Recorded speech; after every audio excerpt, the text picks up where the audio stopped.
కొన్ని సంవత్సరాల నుంచి ఒక అమ్మాయిని లవ్ చేస్తాడట. అది ఎట్లా చెప్పన్నా, అసలు వీడు ప్రపోజ్ చేయాలట. ఫస్ట్ ఆ పిల్లే వీడిని ఏరి కోరి ప్రపోజ్ చేసిందట.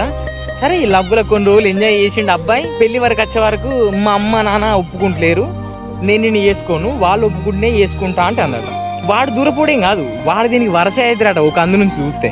మావ నేను తట్టుకోలేకపోతాను మా పెయిన్, నాతో అయితలేదు మావ అంటే, అరే నీకు చెప్తాను మావ, ఒక పోరు నిన్ను వదిలేసి దెంగేసింది అంటే నీ లైఫ్లో ఇంకొక పోరు వస్తేనే ఆ గాయాన్ని మార్చగలుగుతుంది అంతే తప్ప. కానీ నువ్వు ఎంత గుద్ద దెంగించుకున్నా కానీ నీకు రేపటి రోజు నాకు గుర్తుకత్తనే ఉంటుంది.